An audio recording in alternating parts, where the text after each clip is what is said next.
Prejudice and Touched by a Vampire. So that's number 2 and number 3.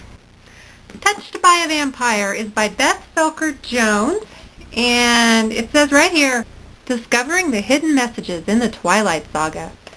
Unfortunately, girls, the hidden messages in the Twilight Saga have nothing to do with Edward Cullen's phone number. This is a book written by a Christian woman who wants to look at the messages that she sees in the Twilight Saga and compare them to the way she thinks that Christian people ought to live. And for the most part, I don't think that she feels like there are very many healthy Christian messages in the Twilight Saga. She probably has a point. On the one hand, the Twilight Saga is a fantasy novel about obsessive love, and you know, obsessive love is really part of the human experience. Take it from somebody who's made an idiot out of herself for love more times than she cares to admit. You really can't have a full human experience if you don't really understand what Bella is going through in these novels. On the other hand, what Bella is going through in these novels is, by all accounts, probably not the healthiest thing in the world. It's not an incredibly equal relationship. Beth and I part ways on an awful lot of points. Book number 2, Pride and Prejudice. It's like Twilight, except it's set in the 1800s. It's a lot harder to read, and there are no sparkly vampires. Actually, it's nothing like Twilight. It's not a walk in the park the way Twilight and Harry Potter were.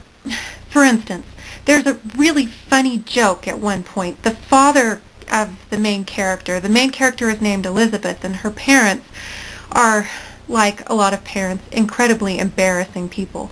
But her father is just so funny. He's got a sarcastic sense of humor that's just really great.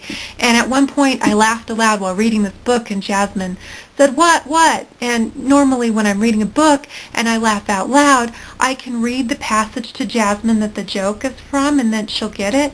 But I kept trying to read this passage to Jasmine, and I realized, oh wait, I can't start at this point. I have to go back further. And so I'd start reading, and I'd realize there was some other little thing that she wouldn't get, and I have to go back a little bit further.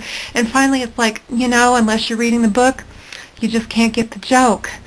And that's kind of what it's like. It's like, for me, because it's really kind of gossipy in a really old-fashioned kind of a way. It's like peeling back these layers of language. But after you've learned, it's kind of that way with any book. After you've learned the vernacular and you've figured out how to read it, it's really pretty good. Now it's time for the inter-video interview. Jasmine, tell me one thing about Edward Cullen, other than the way that he looks, that you like. One personality trait that you really admire about Edward Cullen. Okay? And then you can ask me a question, and the next time I have a video, I will answer your question. And it can be about anything. It doesn't have to be about books. Okay, bye-bye.